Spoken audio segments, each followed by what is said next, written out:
ಮಾಡಲಿ, ಜನರಿಗೆ ಗೊತ್ತಿದೆ, ಸಮಾಜಕ್ಕೆ ಗೊತ್ತಿದೆ. ಇದರಲ್ಲಿ ಒಂದು ಕಿಂಚಿತ್ತು ಕೂಡ ಯಾವುದೇ ನಮ್ಮದು ತಪ್ಪಿಲ್ಲ.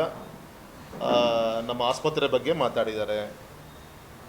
KDB ಮುಖಾಂತರ ಕನ್ಸಲ್ಟ್ ಅವಾರ್ಡ್ ಮಾಡಿಸ್ಕೊಂಡು ನಾವೇ ಮಾಡಿಸ್ಕೊಂಡು, ಯಾಕೆಂದರೆ ಸಿಂಗಲ್ ವಿಂಡೋ ಅಂತ ಇರುತ್ತೆ, ಎಲ್ಲ ಕ್ಲಿಯರೆನ್ಸ್ ಸಿಗುತ್ತೆ KDBಲಿ. ನಾವು ರೈತರಿಂದ ತೆಗೆದುಕೊಳ್ಬೇಕಂತ ಭೂಮಿಯನ್ನು ರೈತನಿಗೂ KDBಗೂ ಅಗ್ರಿಮೆಂಟ್ ಮಾಡಿಸಿ, ಮತ್ತು KDB ಅವರು ಏನು ಸರ್ವಿಸ್ ಕೊಟ್ಟಿರ್ತಾರೆ, ನಾವು ಆಸ್ಪತ್ರೆ ಕಟ್ತೀವಿ ಅಂದರೆ ಸರ್ವಿಸ್ ಕೊಟ್ಟಿರ್ತಾರೆ, ಅದು ಸರ್ವಿಸ್ ಚಾರ್ಜ್ ಕಟ್ ಮಾಡ್ತಾರೆ. ಉದಾಹರಣೆಗೆ ರೈತರಿಂದ 12-12 ಲಕ್ಷಕ್ಕೆ ತೊಗೊಂಡ್ರು KDB ಅವರು, ನಮಗೆ ಹಾಸ್ಪಿಟ್ಲಿಗೆ 14-15 ಲಕ್ಷಕ್ಕೆ ನಮಗೆ ಕೊಟ್ಟರು. ಆ ಎಕ್ಸ್ಚೇಂಜ್ ಮಾಡಿ ಆ ಸರ್ವಿಸ್ ಕೊಟ್ಟಿರ್ತಾರಲ್ಲ, KDB ಅವರ ಲಾಭದ ದುಡ್ಡನ್ನು ತಗೊಂಡು ನಮಗೆ ಹ್ಯಾಂಡ್ ಓವರ್ ಮಾಡ್ತೀವಿ. KDB ಲ್ಯಾಂಡ್ ಅಲ್ಲ ಅದು, ನಾವೇ ರೈತರ ಹತ್ರ ಮಾತಾಡಿದಂಥ ಲ್ಯಾಂಡನ್ನು KDB ಕೊಡಿಸಿ KDB ನಾವು ತೊಗೊಂಡ್ವಿ. ಬಿಕಾಸ್ ಆಫ್ ಕನ್ಸಲ್ಟ್ ಅವಾರ್ಡ್ ಅಂತ ಹೇಳ್ತಾರೆ. ಸಿಂಗಲ್ ವಿಂಡೋಲ್ಲಿ ಎಲ್ಲ ರೀತಿಯಂಥ NOCಗಳು ಸಿಗುತ್ತೆ KDBಯಿಂದ ಮುಖಾಂತರ. ಆದರೆ ಆ ಲಾಭಕ್ಕೂ ಸಹ ನಾವು ಆಸ್ಪತ್ರೆಗೆ ತೆಗೆದುಕೊಂಡಿದ್ವಿ. ಹಾಗಾಗಿ ಇದರಲ್ಲಿ ಅದನ್ನು ಇವನ್ ಟೋಲ್ ಬಗ್ಗೆ ಇನ್ನೇನು ಹೇಳಲಿ ಅಂತ ಒಬ್ಬ ಹಿರಿಯರು ಯೋಚನೆ ಮಾಡಿ ಮಾತಾಡಬೇಕಾಗಿತ್ತು. ಸನ್ಮಾನಿಸಿದ ಯಡಿಯೂರಪ್ಪನವರಿದ್ದಾಗೆ ವರ್ಲ್ಡ್ ಬ್ಯಾಂಕಿಂದ ಕೇಶಿಪ್ಪಲ್ಲಿ ಆ ರೋಡನ್ನು ನಾವು ಸ್ಯಾಂಕ್ಷನ್ ಮಾಡಿಸಿತ್ತು. ಟೋಲ್ ಕಂಡೀಷನ್ ಹಾಕಿದರು. ನಮ್ಮ ಸರ್ಕಾರ ಯಾರಿಗೂ ಟೋಲ್ ಹಾಕ್ಲಿಕ್ಕೆ ನಾವು ಬಿಡಲಿಲ್ಲ. ಕಂಡೀಷನ್ ಇದ್ದರೂ ಕೂಡ ಟೋಲನ್ನು ನಾವು ಬೇಡ ಅಂತ ಸುಮ್ಮಿದ್ವಿ ನಾವು. ಆದರೆ ಸರ್ಕಾರ ಬರ್ತಿದ್ದಂಗೆ ಆ ಟೋಲ್ ಅವನಿಗೆ ಒಂದು ರೇಟ್ ಫಿಕ್ಸ್ ಮಾಡಿ ವರ್ಷಕ್ಕೆ 12 ಕೋಟಿ ವಸೂಲಿ ಮಾಡಿ ಸರ್ಕಾರಕ್ಕೆ ರೆವಿನ್ಯೂ ಕೊಡಬೇಕು ಅಂತ ಟೋಲ್ ಹಾಕಿದ್ದಾರೆ. ನಮ್ಮದೇನು ಅಂದರೆ ಟೋಲಿಗೆ ಕಾನೂನಿದೆ. ಒಂದು ಟೋಲಿಂದ ಇನ್ನೊಂದು ಟೋಲಿಗೆ 60 ಕಿಲೋಮೀಟ್ರ್ ವ್ಯತ್ಯಾಸ ಇರಬೇಕು. ಇವನು 30 ಕಿಲೋಮೀಟರ್ 2 ಟೋಲ್ ಮಾಡ್ಕೊಂಡಿದ್ದಾನೆ.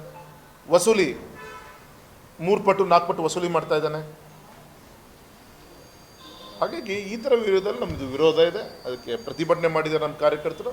ಸರ್ಕಾರಕ್ಕೆ ಗಮನಕ್ಕೆ ತರೋಂಥ ಕೆಲಸ ಮಾಡಿದ್ದೀವಿ. DCಗೂ ಹೇಳಿದ್ದೀವಿ, ಆದಷ್ಟು ಬೇಗ ಅವ್ನು ಕರೆದು ಮಾತಾಡಿ ಸರಿ ಮಾಡ್ತೀವಿ ಅಂತ ಹೇಳಿದ್ದಾರೆ. ಸರ್ ಕಮಿಷನ್ ತೊಗೊಂಡಿದ್ದಾರೆ. ಬರಲಿ, ಯಾವ್ದಾರ ದೇವಸ್ಥಾನಕ್ಕೆ ಬಂದು ಬೇಜಾರಾಗುತ್ತೆ, ಏನು ಮಾತಾಡಿ ಏನು ಉಪಯೋಗ, ನಮಗೇನು ಅವಶ್ಯಕತೆ ಇಲ್ಲ. ಅವ್ರು ಬಂದರೂ ಕೂಡ ನಾವೇನು ದೇವ್ರ ಮೆಚ್ಚರಿದ್ದೀವಿ, ನಡ್ಕೊಂಡಿದ್ದೀವಿ. ತುಂಬ ಸಂತೋಷ ಆಗಿದೆ. ಅವರು ಎಲ್ಲಿ ಹೇಳ್ತಾರೆ, ನಾನು ಬೇಕಾದ್ರೆ ಬಂದು ದೇವ್ರ ಹತ್ರ ಬಂದು ಮಾತಾಡೋಕ್ಕೆ ನಾನು ರೆಡಿ ಇದ್ದೀನಿ. ಯಾವುದೋ ಟೋಲ್ ವಿಚಾರದಲ್ಲಿರ್ಬೋದು, ನಮ್ಮ ಹೋಟೆಲ್ ವಿಚಾರದಲ್ಲಿರ್ಬೋದು. ಇನ್ನೊಂದು ಸೈಟ್ ಬಗ್ಗೆ ಒಂದು ಆರೋಪ ಮಾಡಿದ್ದಾರೆ, ಮಿನಿ ಮೂಡ ಅಂತೇಳಿ ಹೇಳಿದರೆ. ಲೋಕಾಯುಕ್ತ ತನಿಖೆ ಆಗಿದೆ, ಹಳೆಯ ಕೇಸು ಆಲ್ರೆಡಿ ಕೋರ್ಟಿನ ಒಂದು ಚೌಕಟ್ಟಲ್ಲಿದ್ದರೆ ನಾನು ಮಾತಾಡ್ಲಿಕ್ಕೆ ಹೋಗಲ್ಲ ಸರ್.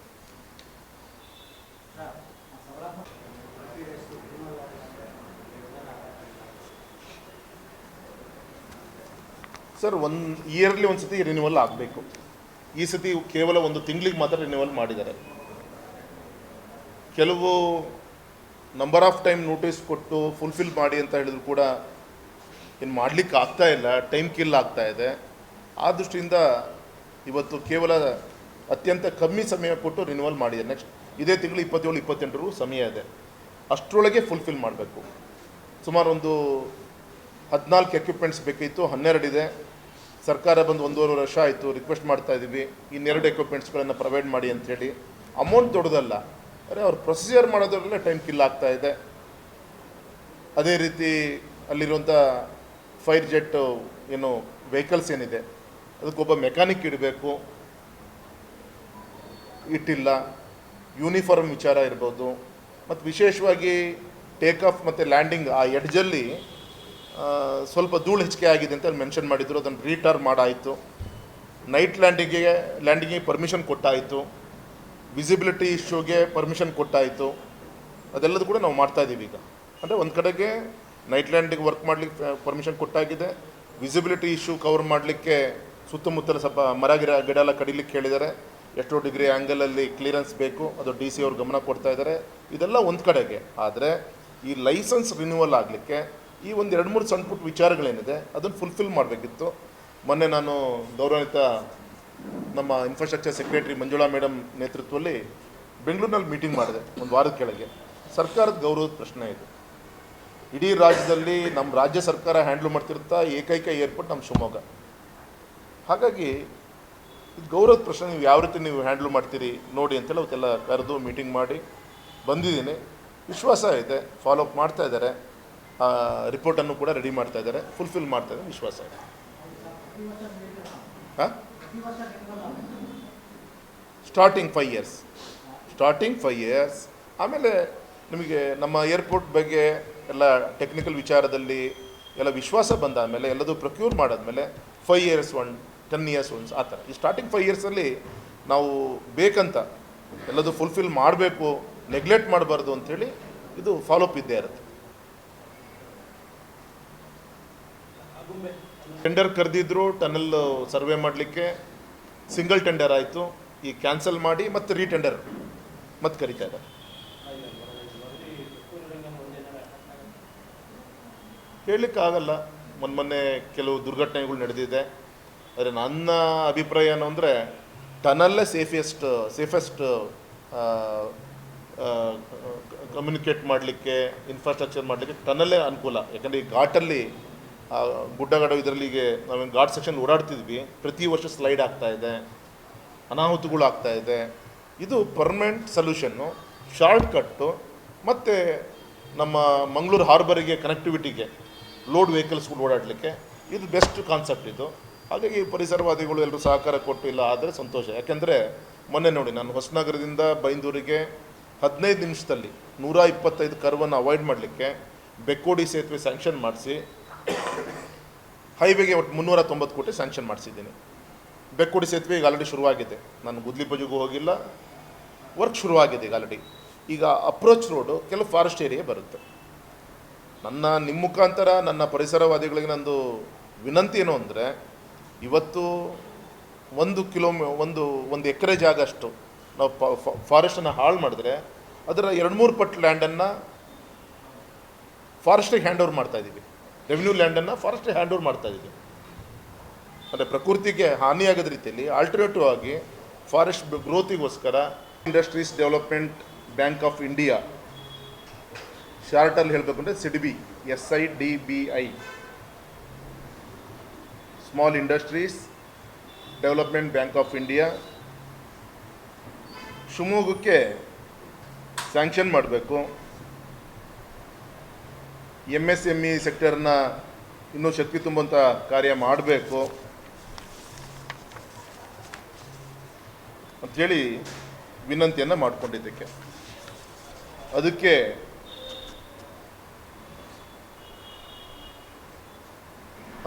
ಆಗಸ್ಟಿಗೆ ಪಾಸಿಟಿವ್ ಆಗಿ ಉತ್ತರ ಬರುತ್ತೆ. ನಾಳೆ ಉಲಗಿಯಾನ್ DGM SIDBI ರೀಜನಲ್ ಆಫೀಸರ್ ನಾಳೆ ಬೆಳಗ್ಗೆ ಶಿವಮೊಗ್ಗ ಇಂಡಸ್ಟ್ರಿಯಲ್ ಏರಿಯಾಕ್ಕೆಲ್ಲ ವಿಸಿಟನ್ನು ಮಾಡಿ ಇಲ್ಲಿಯ ಒಂದು ಪೊಟೆನ್ಷಿಯಲ್ ಏನಿದೆ ಅಂತ ಸ್ಟಡಿ ಮಾಡಲಿಕ್ಕೋಸ್ಕರ ನಾಳೆ ಬರ್ತಾ ಇದ್ದಾರೆ. ತಮಗೆಲ್ಲರೂ ಕೂಡ ಗೊತ್ತಿರಲಿ, micro small and medium enterprises MSME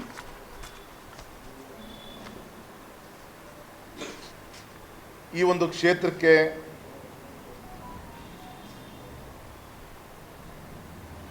ಕ್ರೆಡಿಟನ್ನು strengthen ಮಾಡಲಿಕ್ಕೆ,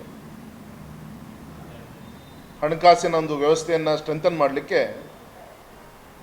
ಒಂದು ಫೈನಾನ್ಷಿಯಲ್ ಡೆವಲಪ್ಮೆಂಟ್ ಒಂದು ಎಕೋಸಿಸ್ಟಮನ್ನು ನಮ್ಮ ಕೇಂದ್ರ ಸರ್ಕಾರದಿಂದ ಈ ಒಂದು ವ್ಯವಸ್ಥೆಯನ್ನು ಮಾಡಿದ್ದಾರೆ. ಅದಕ್ಕೆ ಬೋರ್ಡ್ ಆಫ್ ಡೈರೆಕ್ಟರ್ಸ್ ಇರ್ತಾರೆ. ಆ SIDBI ಬ್ಯಾಂಕಿಗೆ share holders government of India, state bank of India, NABARD, ಈ ರೀತಿ ಇವರೆಲ್ಲರೂ ಕೂಡ ಇದರಲ್ಲಿ ಶೇರ್ ಹೋಲ್ಡಿಂಗ್ ಇರುತ್ತೆ. ವಿಶೇಷವಾಗಿ ನಮ್ಮ ಶಿವಮೊಗ್ಗದಲ್ಲಿ micro small and medium industries ಒಟ್ಟು 21,431 ಸ್ಟ್ಯಾಟಿಸ್ಟಿಕ್ಸ್ ಪ್ರಕಾರ ಇಷ್ಟು ಇಂಡಸ್ಟ್ರೀಸ್ ನಮ್ಮ ಶಿವಮೊಗ್ಗ ಜಿಲ್ಲೆಯಲ್ಲಿದೆ. ಸುಮಾರು 2,782 ಕೋಟಿ ಇನ್ವೆಸ್ಟ್ಮೆಂಟ್ ಮಾಡಿದ್ದಾರೆ. ಸುಮಾರು 1,17,000 ಜನರಿಗೆ ಉದ್ಯೋಗವನ್ನು ಸೃಷ್ಟಿ ಮಾಡಿದ್ದಾರೆ. ನಾನು ಈ ಸಂದರ್ಭದಲ್ಲಿ ಅಭಿನಂದನೆ ತಿಳಿಸ್ತೀನಿ. ಹಾಗಾಗಿ ನಮ್ಮ ಶಿವಮೊಗ್ಗದಲ್ಲಿ ಮಾಚನಹಳ್ಳಿ ಇರ್ಬೋದು, ನಿಧಿಗೆ ಇರ್ಬೋದು, ಮಂಡ್ಲಿ ಇರ್ಬೋದು, ಕಲ್ಲೂರು ಇರ್ಬೋದು, ಆಟೋ ಕಾಂಪ್ಲೆಕ್ಸ್ ಇರ್ಬೋದು, ಶಿಕಾರಿಪುರ ತಾಲೂಕಿನಲ್ಲಿ ಸಂಡ, ಸಾಗರ ತಾಲೂಕಲ್ಲೂ ಕೂಡ ನಮ್ಮ ಇಂಡಸ್ಟ್ರಿಯಲ್ ಏರಿಯಾ ಅಂದರೆ ನಮ್ಮ ಶಿವಮೊಗ್ಗ ಜಿಲ್ಲೆಯಲ್ಲಿ 7 ಕಡೆಗೆ ಇಂಡಸ್ಟ್ರಿಯಲ್ ಏರಿಯಾ, ಇನ್ನೊಂದು ಬರೋಂಥ ದಿನದಲ್ಲಿ ಇನ್ನೂ ಒಂದು 10 ಎಸ್ಟೇಟ್ಗಳನ್ನು ಇಂಡಸ್ಟ್ರಿಯಲ್ ಎಸ್ಟೇಟ್ ಆಗಿ ಡೆವಲಪ್ಮೆಂಟ್ ಮಾಡಲಿಕ್ಕೆ ಈಗಾಗಲೇ ಹೋಮ್ವರ್ಕ್ ನಡೀತಾ ಇದೆ. ವಿಶೇಷವಾಗಿ ಈ ಒಂದು ಬ್ಯಾಂಕಿಂದ ಅನುಕೂಲ ಏನು ಅಂದರೆ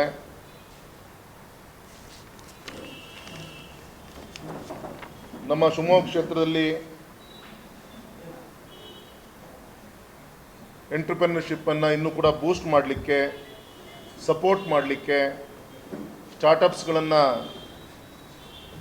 ಶುರು ಮಾಡಲಿಕ್ಕೆ, ಫಂಡಿಂಗ್ ಮಾಡಲಿಕ್ಕೆ ಸಾಕಷ್ಟು ಇದರಿಂದ ಅನುಕೂಲ ಆಗುತ್ತೆ. ಒಂದೆರಡು ಉದಾಹರಣೆ ಕೊಡ್ಬೋದು ಅಂದರೆ, ಉದಾಹರಣೆಗೆ ಇವತ್ತು ನ್ಯಾಷನಲೈಸ್ ಬ್ಯಾಂಕಿಂದ ನಮ್ಮ MSMEಗೆ ಲೋನ್ ಏನು ಸಿಗ್ತಾ ಇದೆ ಸುಮಾರು 10 to 11% ಆಗುತ್ತೆ. ಅವರಿಗೆ ನ್ಯಾಷನಲೈಸ್ ಬ್ಯಾಂಕಿಗೆ ಲೆಂಡಿಂಗ್ ಎಲ್ಲಿಂದ ಆಗುತ್ತೆ? ಇದೇ ಸಿಡಿಬಿ ಬ್ಯಾಂಕಿಂದನೇ ಅವ್ರಿಗೆ ಆಗೋದು. ಇವರು 8%ಗೆ ನ್ಯಾಷನಲೈಸ್ ಬ್ಯಾಂಕಿಗೆ ಕೊಡ್ತಾರೆ. ನ್ಯಾಷನಲೈಸ್ ಬ್ಯಾಂಕ್ ಅವರು ನಮ್ಮ ಕಸ್ಟಮರ್ಸಿಗೆ 10 to 11%ಗೆ ಇಂಟ್ರೆಸ್ಟಿಗೆ ಕೊಡ್ತಾರೆ. ಈ ನೇರವಾಗಿ ಸಿಡಿಬಿ ಬ್ಯಾಂಕೇ ಇಲ್ಲ ಆದರೆ ನೇರವಾಗಿ ಗ್ರಾಹಕರಿಗೆ 8%ಗೆ ನೇರವಾಗಿ ಸಾಲ ಸಿಗುತ್ತೆ. ಅಂದರೆ ನಮ್ಮ ಸ್ಮಾಲ್ ಸ್ಕೇಲ್ ಇಂಡಸ್ಟ್ರೀಸ್ಗಳನ್ನು, ಮ್ಯಾಕ್ರೋ ಇಂಡಸ್ಟ್ರೀಸ್ಗಳನ್ನು ನಾವು ಮಾಡಲಿಕ್ಕೆ ಒಂದು ಉತ್ತೇಜನ ಕೊಡಲಿಕ್ಕಾಗುತ್ತೆ. ಇದು ಒಂದು. ಈಗ ರಾಷ್ಟ್ರೀಕೃತ ಬ್ಯಾಂಕಲ್ಲಿ 10 ಲಕ್ಷದ ಮೇಲೆ ಸಾಲ ಬೇಕು ಅಂದರೆ ಗ್ಯಾರಂಟಿ ಕೊಡಬೇಕು, ಮಾರ್ಟ್ಗೇಜ್ ಮಾಡಬೇಕಾಗತ್ತೆ. ಆದರೆ ಇಲ್ಲಿ ಅಪ್ ಟು 1 crore, 1 ಕೋಟಿವರೆಗೂ ಕೂಡ ಯಾವುದೇ ಮಾರ್ಟ್ಗೇಜ್ ಇರಲ್ಲ. ಈ ರೀತಿ ಸಾಕಷ್ಟು ಗ್ರಾಹಕರಿಗೆ ಪೂರಕವಾದಂಥ, ಕೈಗಾರಿಕೆಗೆ ಪೂರಕವಾದಂಥ ಒಂದು ಮೇಜರ್ ರೋಲು ಈ ಒಂದು ಸಿಡಿಬಿ ಡೆವಲಪ್ಮೆಂಟ್ ಬ್ಯಾಂಕ್ ಆಫ್ ಇಂಡಿಯಾ ಏನಿದೆ ತುಂಬ ಅನುಕೂಲ ಆಗುತ್ತೆ. ಹಾಗಾಗಿ ವಿನಂತಿ ಮಾಡಿ ಕೇವಲ 1 ತಿಂಗಳಲ್ಲಿ ಅಧಿಕಾರಿಗಳು ನಾಳೆ SIDBI Bengaluru regional office DGM Shri ಉಲ್ಗಿಯಾನ್ ಅವ್ರು ನಾಳೆ ವಿಸಿಟ್ ಮಾಡ್ತಾ ಇದ್ದಾರೆ. ಇಲ್ಲಿಯ ಇಂಡಸ್ಟ್ರೀಸ್ ಗ್ರೋತನ್ನು, ಕೆಲವು ಬ್ಯಾಂಕ್ಸ್ಗಳನ್ನು ಭೇಟಿ ಮಾಡಿ ಶಿವಮೊಗ್ಗಕ್ಕೆ ಪೊಟೆನ್ಷಿಯಲ್ ಆಗಿ ಕೊಡಬೇಕು ಬೇಡೋ ಅಂಥೇಳಿ ನಾಳೆ ಅವರು ಗಮನಿಸ್ತಾ ಇದ್ದಾರೆ. ನಂಗೆ ವಿಶ್ವಾಸ ಇದೆ ಈಗಿರುವಂಥ ನಮ್ಮ ಶಿವಮೊಗ್ಗ ಕ್ಷೇತ್ರದಲ್ಲಿ ನಮ್ಮ ಕೈಗಾರಿಕೋದ್ಯಮಿಗಳು ಅವರ ಶ್ರಮ ಏನಿದೆ, ನಮ್ಮ ಕೇಂದ್ರದ ಮೋದಿಜಿಯವರ ಒಂದು ವಿಕಸಿತ ಭಾರತಕ್ಕೆ ಪೂರಕವಾಗಿ ಈಗಾಗಲೇ ನಮ್ಮ ಶಿವಮೊಗ್ಗದ ಕೈಗಾರಿಕೋದ್ಯಮಿಗಳ ಜೊತೆಗಿದ್ದಾರೆ. ಲ್ಯಾಕ್ಸ್ ಟುಗೆದರ್ ಎಂಪ್ಲಾಯ್ಮೆಂಟ್ ಕೊಟ್ಟಿದ್ದಾರೆ. ಹಾಗಾಗಿ ಅವರಿಗೆ ಒಂದು ಸ್ವಾಭಿಮಾನದ ಬದುಕಿಗೆ ಈ ಒಂದು ಸಿಡಿಬಿ ಈ ಒಂದು ಕಾನ್ಸೆಪ್ಟ್ ಏನಿದೆ ತುಂಬ ಅನುಕೂಲ ಆಗುತ್ತೆ ಅಂತ ನಾನು ಈ ಸಂದರ್ಭದಲ್ಲಿ ಹೇಳಲಿಕ್ಕೆ ಇಚ್ಛೆಪಡ್ತೇನೆ.